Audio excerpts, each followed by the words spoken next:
আচ্ছা, আমি যতটুকু জানি যে আপনি আমাদের অত্র অঞ্চলের মধ্যে কোরআন সুন্নাহ সমর্থিত রুকায়ার কাজটা করে যাচ্ছেন। আলহামদুলিল্লাহ, এটা অনেক বড় খেদমত হচ্ছে। আমার আন্তরিকভাবে চাওয়া ছিল যে যোগ্য বিজ্ঞ আলেমদের মধ্যে কেউ কোরআন সুন্নাহ সমর্থিত এই রুকায়াটা করুক। তো আপনি আমাদের পক্ষ থেকে দায়িত্বটা নিচ্ছেন, আপনার জন্য আমাদের পক্ষ থেকে আন্তরিক দোয়া। বাকি আপনার কাছে আমার জানার বিষয় হলো যে আপনি যতটুকু করছেন অভিজ্ঞতার আলোকে আপনার কি মনে হয় আমরা সমাজের কতটুকু সমস্যার সমাধান করতে পারবো বলে মনে করেন, বা আপনি যতটুকু করেছেন ততটুকু রোগীর মধ্যে সফলতার পরিমাণটা আপনার কাছে কি মনে হয়, যদি আপনি একটু বলতেন আমাদেরকে। আচ্ছা, প্রথম বিষয় হচ্ছে যে আসলে আমাদের এই গ্রাম অঞ্চলের মধ্যে অর্থাৎ যে হোমনা থানা, এটার মধ্যে শিক্ষিত মানুষের হার অনেক বেশি, কিন্তু শিক্ষিত হলেও রুকিয়ার বিষয়টা মানুষকে বোঝাতে অনেকটা সময় লেগে যায়। মানুষ আসলে বুঝতে চায় না। দেখা যায় যে একটা দীর্ঘ সময় যাবত একটা চিকিৎসা তার ট্রিটমেন্ট নিয়ে আসছে, বিভিন্ন কবিরাজ মুজাব্বিরদের কাছ থেকে গিয়ে তারা তাবিজ নিয়ে আসতো। তো তারা ফু দিয়ে দিলে দেখা যেত যে বিভিন্ন বিষয়ের সমাধান হয়ে যেত, কখনো স্থায়ীভাবে একটা সমাধান আসতো না। কিন্তু রুকিয়ার যেই অবস্থাটা, সেটা আলহামদুলিল্লাহ আমাদের বাংলাদেশে সহ ঢাকা এবং বিভিন্ন জায়গাতে খুব ব্যাপকভাবে চলতেছে। তো এই জিনিসটা মানুষকে বোঝাইতে আমাদের একটু সময় লেগে যায়। তো দেখা যায় যে আমরা এক একটা রোগীর পিছনে প্রায় আধা ঘন্টা থেকে 40 মিনিট সময় নিয়ে আমরা তাদেরকে প্রথম পর্যায়ে জিনিসটা বুঝাই যে আসলে রুকিয়াটা কি, রাসূল সাল্লাল্লাহু আলাইহি ওয়াসাল্লাম কিভাবে করতেন এবং সাহাবারা এটা কিভাবে করতেন। অনেক মানুষ এটা অবাক হয় যে আসলে তাবিজ দেই না, তারপরে হচ্ছে যে আমরা কোনো জিনে ব্যবহার করি না, আমরা কোনো হাজিরা দেখি না, নালিশ নিই না, তারপরেও মানুষ কিভাবে সুস্থ হইতে পারে। মানুষের কাছে এই জিনিসটা অনেক অবাক হওয়ার মতো বিষয়। কিন্তু আমরা যখন প্রথম পর্যায়ে তেলাওয়াতের মাধ্যমে আমরা যখন ডায়াগনোসিস করি, তো ডায়াগনোসিস করার পর তখন আমরা তাদেরকে বলি যে আপনাদের এই সমস্যা তাদেরকে বলে দেওয়ার পর তারপরে আমাদের মূল ট্রিটমেন্ট শুরু হয়। তো কখনো কখনো দেখা যায় কিছু কিছু জিন বা জাদুর পেশেন্ট যাদের অবস্থা খুব সময় লেগে গেছে, তাদের অসুস্থতাটা দীর্ঘদিন যাবত হওয়ার কারণে, তো তাদের দেখা যায় যে রুকিয়াটা অনেক লং টাইম চালাইতে হয়। তো আমরা লম্বা সময় নেওয়ার পরে দেখা যায় যে তাদের অবস্থাটা অনেক স্বাভাবিকতার মধ্যে চলে আসে। আবার কিছু কিছু রোগী আলহামদুলিল্লাহ এরকমও পাইছে যে সমস্যা পূরণ হইলেও 14 বছর 15 বছর যাবত সমস্যা, কিন্তু অল্প সময় তাদেরকে রুকিয়া চালানোর পর আল্লাহ তাআলা সহজ করছে, তারা সুস্থ হয়ে গেছে। তার পরবর্তী আমাদের কাজ আমরা তো অনেক সময় মনে করি যে জিন শরীরে অ্যাক্টিভ হয় বা জাদুর সমস্যাগুলো বা বদনজর বা হিংসাজনিত সমস্যাগুলো, এগুলো এগুলো বোঝার পরে ফু দেওয়ার পরে চলে যায়। কিন্তু পরবর্তীতে মূল চ্যালেঞ্জিং এর বিষয়টা হয় যে চলে যাওয়ার পর তার চিরস্থায়ী সুস্থতা, একটা স্থায়ী সুস্থতার বিষয়টা আর কি, যে স্থায়ী সুস্থতা তার কিভাবে আসবে।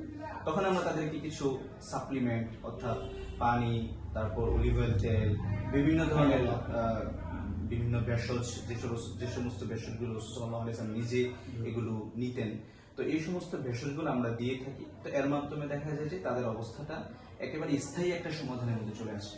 আলহামদুলিল্লাহ আমাদের সেন্টারের মধ্যে যে সমস্ত পেশেন্টরা এসেছেন তাদের মধ্য থেকে 95% পেশেন্ট আলহামদুলিল্লাহ তাদের ফিডব্যাক ভালো। যদি কারো বিশ্বাসের জায়গাটা অনেক সময় আমাদের তৈরি হতে চায় না, কারণ অনেকে অনেক জায়গায় ঘুরে তারা পেরেশান হয়, হয়রান হয়। তো বিশ্বাসের জায়গাটা হচ্ছে সবার আগে, বিশ্বাসের জায়গাটাই মূল। তো আমাদের যে পেশেন্ট তাদের সাথে যদি তারা যোগাযোগ করতে পারে, যারা আসতে ইচ্ছুক, আমাদের তো অনেক পেশেন্ট বিভিন্ন কমেন্টের মধ্যে, তারপর বিভিন্ন জায়গায় তারা শেয়ার করে, তো তারা যদি তাদের সাথে যোগাযোগ করে আলহামদুলিল্লাহ দেখবে যে তাদের অবস্থাগুলো কি। এই হচ্ছে আমাদের ফিডব্যাক। আপনার কাছে যদি আমি ছোট্ট করে একটা বিষয় জানতে চাই, যে অনেক জিন জাদু ব্ল্যাক ম্যাজিক বা কঠিন জিনের রোগী বা কঠিন জাদুগ্রস্ত রোগী আছে, যারা মনে করে যে আমার মধ্যে দীর্ঘদিনের পুরাতন জাদু আছে বা জিন আছে, এটা হয়তো সাধারণ রোকায়ের মাধ্যমে সম্ভব না দূর করা। তখন তারা কোন কবিরাজ বা কামাখ্যা থেকে আগত কোন কবিরাজের কাছে চলে যায়, যদিও বিষয়টা অবাস্তব।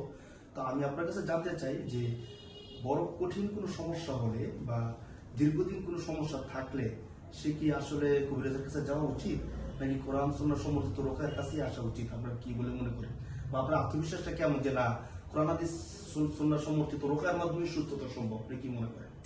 আসলে আমরা যদি পিছনের ইতিহাসে ফিরে যাই, যে জাদু চর্চাটা মূলত শুরু হয়েছে কোথা থেকে, আমরা দেখি যে জাদু চর্চাটা সুলাইমান আলাইহিস সালামের সময় থেকে শুরু। তারপরে এটার ব্যাপক একটা অবস্থা দেখা যায় যে ফিরাউনের সময়, অর্থাৎ মুসা আলাইহিস সালামের সময়। তো মুসা আলাইহিস সালামের যে জাদুর বিষয়টা আমরা দেখি যে আল্লাহ তাআলা ওনাকে একটা মুআজিজা দিয়েছিলেন, লাঠি যখন নিক্ষেপ করা হতো তখন জাদু করতে সমস্ত জাদুকে একটা লাঠি শেষ করে ফেলতো। তো আল্লাহ তাআলা কোরআনের মধ্যে বলছেন যে জাদুর যে দুর্বলতা, ওয়ালকিমা ফি আমিরিকা তাকাফ মা সানাউ ইন্নামা সানাউ কাইদুস সাহির, মানে যে জাদুকরদের চক্রান্ত সেটা অত্যন্ত দুর্বল। তো আল্লাহ তাআলা যেখানে দুর্বল বলে দিয়েছেন, তো সেখানে আমরা কখনোই এটাকে শক্তিশালী বলতে পারি না। জাদুর সমস্যা এটা যখন দীর্ঘস্থায়ী হয় বা অনেক লম্বা সময় হয়, তখন দেখা যায় যে সমস্যাটা এটা অনেক বেড়ে যায়। তো সমস্যা বেড়ে গেলে তখন দেখা যায় যে তার মনে হয় এইখান থেকে বের হওয়া আমার পক্ষে সম্ভব না। কিন্তু আমরা দেখছি আলহামদুলিল্লাহ আমাদের এই রুকিয়ার দ্বারা মানুষ যখন সম্পূর্ণ ট্রিটমেন্ট ফলো করে যায়, তার সমস্যা যত সময় হোক আলহামদুলিল্লাহ আল্লাহ তাআলার মেহেরবানিতে সে আস্তে আস্তে এটা থেকে বের হয়ে আসে।